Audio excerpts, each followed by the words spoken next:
Halo semua, selamat datang kembali di channel ini. Hari ini kita akan membahas topik yang sering menjadi kekhawatiran bagi banyak orang tua, yaitu anak yang terlambat bicara atau speech delay. Menurut penelitian terbaru menunjukkan bahwa kasus anak dengan speech delay atau keterlambatan bicara meningkat dalam beberapa tahun terakhir. Beberapa studi mengidentifikasi faktor-faktor yang mungkin berkontribusi pada tren ini, seperti meningkatnya paparan media digital dan perubahan dalam pola interaksi sosial maupun pola pengasuhan yang kurang stimulus, mungkin dikarenakan komunikasi dalam keluarga yang minim. Kita tahu betapa pentingnya komunikasi bagi perkembangan anak kita ya. Dan tentu saja kita ingin memberikan dukungan terbaik untuk mereka. Jadi, mari kita bahas bagaimana kita bisa membantu anak dengan masalah ini. Namun sebelum itu, apakah kalian tahu sebenarnya apa itu speech delay? Ya, secara umum ya, speech delay merupakan kondisi di mana anak tidak mencapai milestone berbicara sesuai usia mereka. Jadi ini bisa melibatkan keterlambatan dalam mulai berbicara atau kesulitan dalam membentuk kalimat maupun kesulitan dalam mengucapkan kata-kata dengan jelas. Ini dapat Anda lihat ketika anak usia 1 tahun belum mengeluarkan satu kata pun, bahkan di usia 2 tahun anak masih belum mengeluarkan 5-10 kata, misalnya seperti mama, papa, susu, mamam, iya, tidak, main, minum, dan lain sebagainya ya, kata-kata yang memang sering terucap atau terdengar dalam keseharian mereka. Lalu kira-kira apa penyebabnya ya? Tentu berbagai faktor bisa menyebabkan speech delay ini, termasuk faktor genetik, gangguan pendengaran, kekurangan stimulasi bahasa, terutama jika pola pengasuhan keluarga yang sibuk dengan ponsel sehingga anak jarang sekali diajak ngobrol atau berkomunikasi dua arah begitu ya. Atau kondisi medis tertentu seperti misalkan tali lidah yang berada di tengah lidah itu pendek atau biasa disebut dengan lidah tong. Namun penting untuk diingat bahwa setiap anak berkembang dengan kecepatan bahasa atau komunikasi yang berbeda-beda.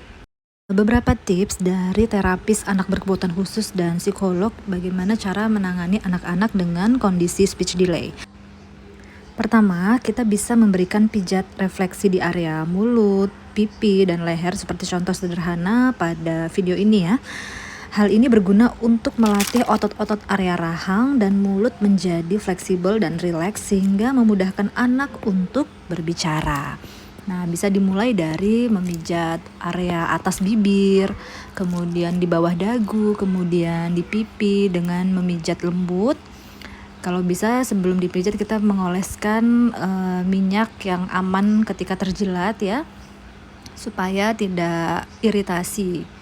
Kulit bayi kan masih sensitif begitu. Nah, ini bisa dilakukan sedini mungkin ya. Pada video ini saya mempraktekannya pada anak saya ketika usia mulai dari 8 bulan.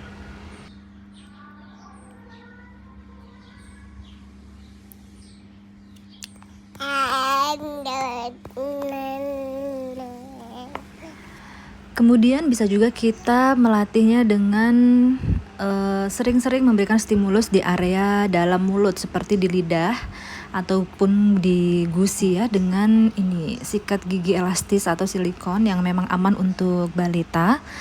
Ini berguna untuk membuat anak terbiasa dalam melakukan pergerakan di dalam area mulutnya. Selanjutnya yang kedua, kita bisa memberikan stimulus lingkungan ya. Misalkan membuat lingkungan yang kaya akan bahasa. Ajak anak berbicara tentang aktivitas sehari-hari. Misalkan kita sering membacakan buku sebelum tidur ataupun pada saat bermain, itu boleh. Dan beri mereka kesempatan untuk berinteraksi dengan orang dewasa dan teman sebaya. Sering-seringlah mengajak anak kita untuk bernyanyi bersama, sehingga kosakata mereka juga semakin bertambah dengan sering dilatih untuk berbicara. Ngomong sama teman kan? Selanjutnya yang ketiga, kita bisa berbicara dengan jelas dan perlahan ya.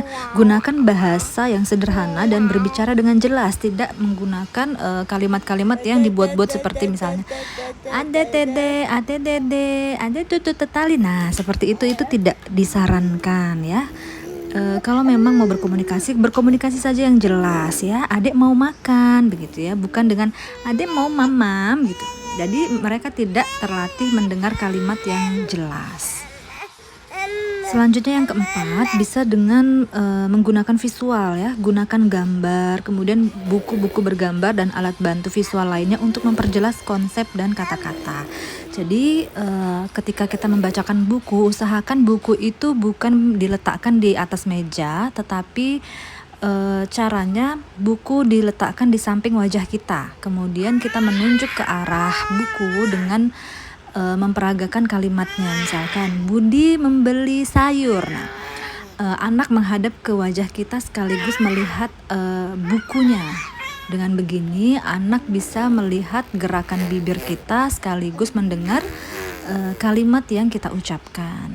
Ini disarankan untuk melatih anak terbiasa melihat gerakan bibir dan mendengar kalimat sesuai dengan gerakan yang dia lihat. Selanjutnya yang kelima, kita menciptakan kesempatan untuk berbicara ya. Beri anak kesempatan untuk berbicara dengan cara yang menyenangkan, seperti memulai permainan, bertanya tentang gambar atau bercerita. Selanjutnya yang keenam adalah sabar dan konsisten. Nah, ini adalah proses pengembangan bahasa memerlukan waktu ya. Jadi sabar dan konsistensi dalam mendukung anak akan memberikan dampak positif yang besar. Dan selain berusaha, kita juga harus terus berdoa kepada Sang Pencipta untuk memberikan hasil yang terbaik bagi anak-anak kita. Sebab doa menjadi obat paling ampuh ketika usaha yang kita lakukan sudah maksimal namun belum menunjukkan hasil yang optimal, maka doalah yang menjadi kunci untuk mendapatkan hasil yang terbaik. Selanjutnya yang ketujuh dan terakhir, kita bisa mengunjungi profesional ya. Jika Anda merasa khawatir atau anak Anda tidak menunjukkan kemajuan setelah kita melakukan berbagai macam usaha dan tips tadi, kita bisa mengunjungi profesional, konsultasikan dengan dokter tumbuh kembang anak ataupun psikolog ataupun terapis wicara ya. Karena mereka bisa melakukan evaluasi mendalam dan merekomendasikan intervensi atau stimulus-stimulus dan langkah-langkah selanjutnya yang sesuai dengan kebutuhan anak-anak kita. Semakin cepat kita bisa mendeteksi apa yang terjadi pada anak kita, itu akan semakin baik dan semakin bisa meminimalisir kesulitan tumbuh kembang berikutnya. Dan perlu diingat bahwa setiap anak itu unik, sehingga mereka memiliki ritme perkembangannya masing-masing. Namun dengan dukungan dan perhatian yang penuh dari kita sebagai orang tua dan keluarga, itu bisa membawa dampak yang baik dengan kondisi anak-anak speech delay ini bisa diatasi sesuai dengan perkembangannya. Baik, terima kasih.